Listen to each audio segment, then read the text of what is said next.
Hello everyone, welcome back to my channel Tarun Tishan kitchen ব্লগে স্বাগত জানিয়ে নতুন একটা ভিডিও শুরু করছি। ভিডিওটা দেখার আগে অবশ্যই চ্যানেলটিকে সাবস্ক্রাইব করবেন। সম্পূর্ণ ভিডিও দেখার জন্য অনুরোধ রইল। আশা করি সবাই ভালো আছেন, আমরাও ভালো আছি। আমার পুচকের বাপ বাজার থেকে 7 কেজি ওজনের একটি ওল নিয়ে এসেছে। এই ওলের কিছু অংশ আমি কেটে নিয়েছি। ওল ভর্তা পুচকের বাবার ফেভারিট একটি খাবার। পুচকের বাবার ফেভারিটি খাবারগুলো আমি অনেক যত্ন সহকারে ও ভালোবাসা দিয়ে বানিয়ে থাকি। শৈশবে বইয়ে পড়েছি, ওল খেও না ধরবে গলা। এটি একটি প্রচলিত কথা অথবা ভিত্তিহীন কথাও বলতে পারো। ওল একটি সুস্বাদু খাবার। যে ওল খাওনি, এই ওলের স্বাদ তোমরা বুঝতে পারবে না কতটা সুস্বাদু একটি খাবার। ওল একটি পুষ্টিকর খাবার। ওলে প্রচুর পরিমাণ আয়রন ও ফাইবার রয়েছে, যা রক্তনালীকে পরিষ্কার করে থাকে। যারা ফ্যাটি লিভারের রোগী আছেন, ন্যূনতম সপ্তাহে একদিন হলেও খাদ্য তালিকায় এ ওল রাখতে পারেন। যেহেতু ওল ফাইবারযুক্ত ভারী খাবার, এই খাবারটি খেলে পেট পরিষ্কার করতে সাহায্য করে। ওলের খোসা কিভাবে ছাড়িয়ে নিতে হয় বন্ধুরা, আমি তোমাদেরকে দেখিয়ে দিচ্ছি। দেখো, প্রথমে এইভাবে কেটে নিচ্ছি। কেটে নেওয়ার পরে সাইডের যে কোনো একটা অংশ থেকে খোসাগুলোকে ছাড়িয়ে নেব। দেখো, বেশি করে ফেলে দিতে হবে, তা না হলে গলা চুলকাবে। দেখো কিভাবে ফেলে নিচ্ছি। কালো অংশ একটু রাখা যাবে না, দেখে নাও। খুব সহজ এই ওল কেটে নেওয়া।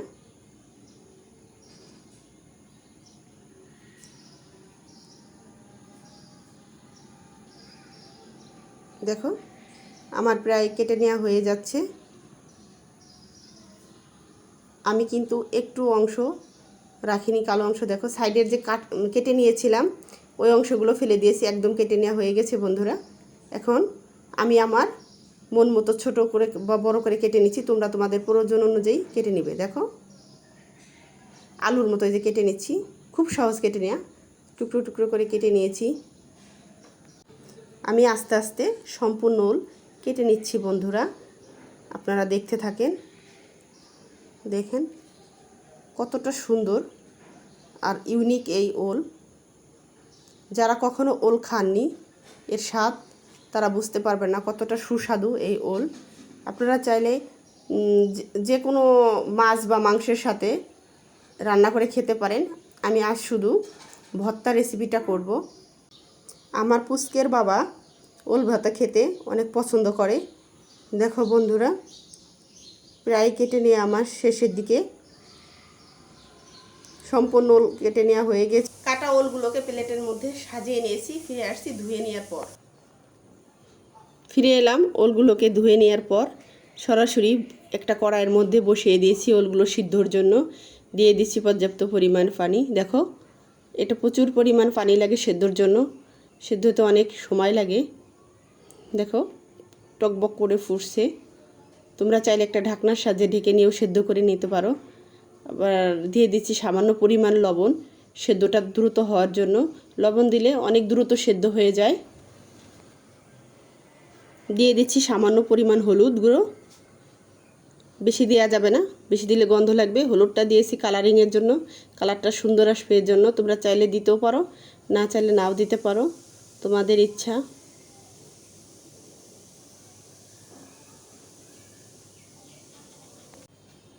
দেখো বন্ধুরা, হলুদটা দেওয়ার পরে ওলের কালারটা একদম চেঞ্জ হয়ে গেছে। আর আস্তে আস্তে এটা পুরা ওলের ভিতরে যে পানিটা আছে সম্পূর্ণ পানি আমি শুকিয়ে নিব। যদি পানি থাকে তাহলে ওলটা খেতে আসলে একটু গলা ধরবে, এজন্য আমি সম্পূর্ণ পানি শুকিয়ে নেব। তোমরাও চেষ্টা করবে ওলের মধ্যে সম্পূর্ণ পানি শুকিয়ে নেওয়ার জন্য। আর একটু দেখে নিবে চামচ দিয়ে বা একটা কাঠির সাহায্যে দেখে নিতে পারো সেদ্ধ হয়েছে কিনা। আমি একটা খুন্তির সাহায্যে দেখে নিচ্ছি ওলটা সেদ্ধ হয়েছে কিনা। আর মাঝে মাঝে একটু নেড়ে নিতে হবে, যেহেতু একটু আঠালো, নিচে না লেগে যায় সেই দিকে খেয়াল রাখতে হবে। দেখো, একদম সম্পূর্ণ শুকিয়ে নেওয়া হয়ে গেছে ওলগুলো আমার। কালারটা কতটা সুন্দর ও ইউনিক হয়েছে বন্ধুরা। দেখো, গ্যাসটা আগে থেকে জ্বালানো ছিল। সরাসরি কড়াইটা বসিয়ে নিয়েছি। দিয়ে নিচ্ছি কড়াইয়ের মধ্যে পরিমাণ মতো তেল। যারা তেলের পরিমাণটা বেশি খাও তারা একটু বেশি দিবে, যারা কম খাও তারা কম দিবে। এখন অন্যান্য উপকরণগুলোকে আমি ভেজে নেব। তেলটা আগে গরম করে নিচ্ছি। দেখো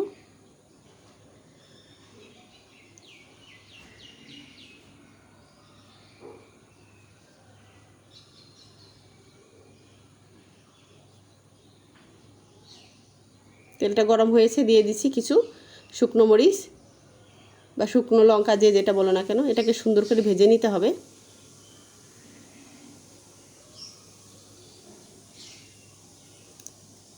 অবশ্যই চুলার আঁচটা মিডিয়াম টু লোতে করে ভেজে নেবে, একদম হাই হিটে ভাজবে না। হাই হিটে ভেজে নিলে মরিচগুলো পুড়ে যেতে পারে, পুড়ে গেলে আসলে খেতে ভালো লাগবে না।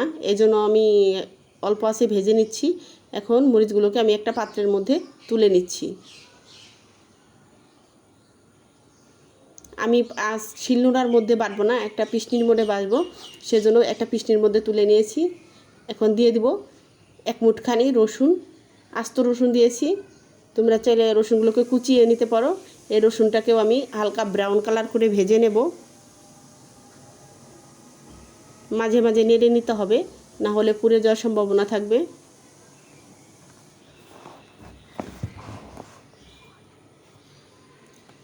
রসুনগুলোকে ভেজে নেওয়া হয়েছে, এর মধ্যে দিয়ে দিছি কিছু ধনিয়া পাতা। ধনিয়া পাতাকে দিয়ে 1 থেকে 2 মিনিটের মতো ভেজে নেব, বেশি ভেজে নেওয়ার দরকার নেই।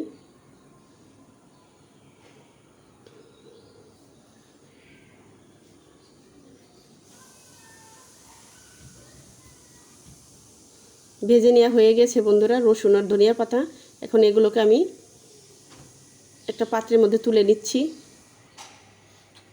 পরের আশেপাশেটা আমি একটু ভালো করে পরিষ্কার করে নিচ্ছি, যেহেতু ওইগুলো মশলা পুড়ে না যায়। দেখো এখন দিয়ে দিছি 1 মুঠিখানি পেঁয়াজ কুচি। পেঁয়াজটাকে হালকা ব্রাউন কালার করে ভেজে নেব, বেশি তেল দিয়ে ভাজবো না, এটাকে অল্প তেলে ভেজে নিচ্ছি। দেখো মাঝে মাঝে নেড়ে নিতে হবে, তা না হলে পেঁয়াজগুলো লেগে যেতে পারে, লেগে গেলে খেতে ভালো লাগবে না, তিতা লাগবে।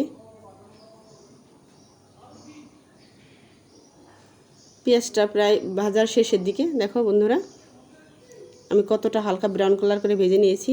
তোমরা একদম কড়া করে ভাজবে না, তাহলে খেতে ভালো লাগবে না।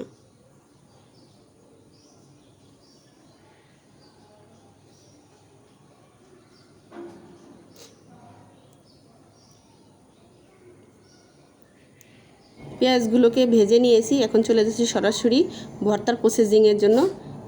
তার জন্য একটা পিসনি নিয়েছি, পিসনির মধ্যে সমস্ত উপকরণ তুলে নিয়েছি সামান্য পরিমাণ লবণ দিয়ে প্রথমে মরিচগুলোকে ভালো করে আমি পিষে নেব। দেখো কিভাবে পিষে নিতে হয়। তোমরা চাইলে শিলনোড়ার মধ্যেও এটাকে বেটে নিতে পারো, কিন্তু আজকে আমি শিলনোড়ার মধ্যে বেটে নেব না, পিসনির সাহায্যে বেটে নেব। দেখো অল্প সময়ের মধ্যে এটা পিষে নেওয়া যাচ্ছে।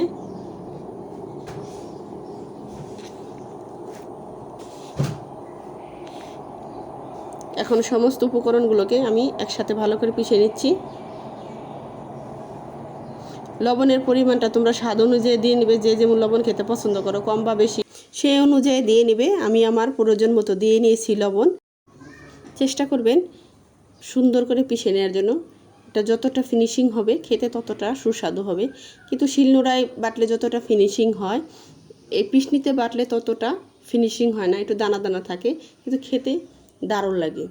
আমি চেষ্টা করছি যতটুকু সম্ভব পিষে নেওয়া যায়, আর যতটুকু ফিনিশিং হয় ততটুকু আমি করে নেব। ঘুরিয়ে ঘুরিয়ে হাতের সাহায্যে করে নিচ্ছি। দেখো কতটা সুন্দর লাগছে দেখতে, দেখে যেন জিভে জল চলে আসছে।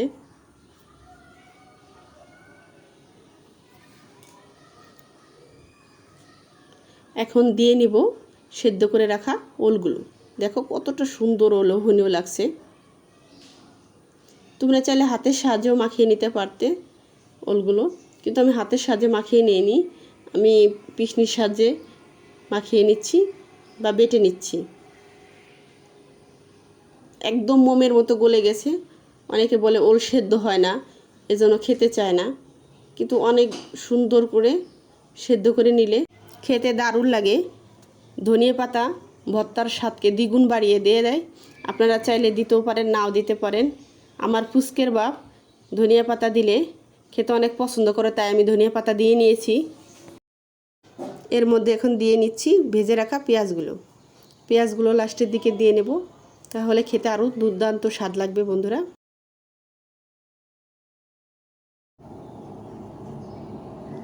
ভালো করে পিষে নিয়েছি দেখো বন্ধুরা। এখন এর মধ্যে অ্যাড করে নেব লেবুর রস। একটা লেবুর অর্ধেকটা রস আমি দিয়ে নিচ্ছি, তোমরা চাইলে একটা ফুল লেবুর রসটা দিয়ে নিতে পারো। ভালো করে চিপে নিচ্ছি, একটু যেন রস অবশিষ্ট না থাকে। আবারও পিষনির সাহায্যে ভালো করে পিষে নিচ্ছি।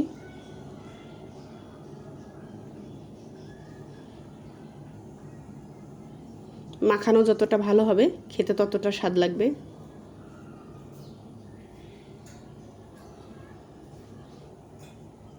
দিয়ে নেব বন্ধুরা এর মধ্যে চা চামচের 2 চামচ সরিষার তেল, ভালো করে মিশিয়ে নেব।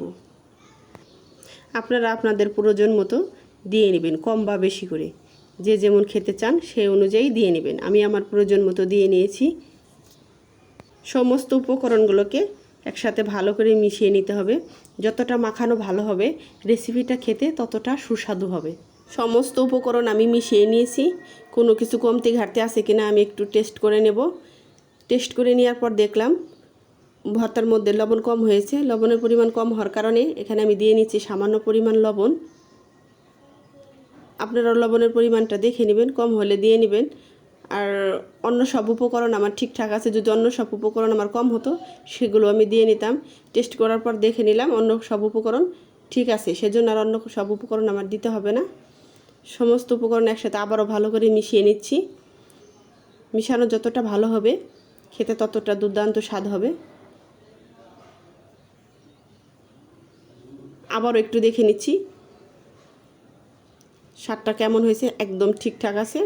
এখন একটি পাত্রের মধ্যে তুলে নিয়ে দেখাচ্ছি কতটা ইউনিক হয়েছে ভর্তাটি। দেখো বন্ধুরা, একটা পাত্রের মধ্যে তুলে নিয়েছি। দেখতে যতটা লোভনীয় হয়েছে খেতে দুর্দান্ত স্বাদ। সবাই একবার হলো এই রেসিপিটি তৈরি করে খেয়ে দেখবে, আশা করি ভালো লাগবে। ভিডিওটিতে লাইক কমেন্ট ও বেশি বেশি করে শেয়ার করবেন। সাবস্ক্রাইব করতে ভুলবেন না যেন। সাবস্ক্রাইব করার সময় অবশ্যই পাশে থাকা অল বেল বাটনটি প্রেস করে দিবেন। আমি আমার ফুচকার আপনাদের টেস্ট করেছি ভর্তাটা কেমন হয়েছে। ভর্তাটা স্বাদে গন্ধ অতুলনীয় হয়েছে। আসলেও এত সুস্বাদু ভর্তায় আগে কখনো খাই নাই। ওল ভর্তা এমনিতে আমার ভালো লাগে, কিন্তু আজকেরটা স্পেশালি অসাধারণ হয়েছে বন্ধুরা। সম্পূর্ণ ভর্তা প্লেটে সাজিয়ে ধনিয়া পাতা দিয়ে ডেকোরেশন করে নিয়েছি বন্ধুরা। দেখতে দেখো আরও কতটা ইউনিক লাগছে। দেখতে যতটা সুন্দর লাগছে খেতে ততটা দুর্দান্ত স্বাদ হবে। সবাই আমার চ্যানেলের সঙ্গেই থাকবেন আর পাশে থাকা অল বেল বাটনটি প্রেস করে দিবেন। ভিডিওটা সারার সাথে সাথে আপনাদের ফোনে নোটিফিকেশন চলে যাবে। সবাই ভালো থাকবেন, আমার চ্যানেলের সঙ্গেই থাকবেন। সবাইকে ধন্যবাদ।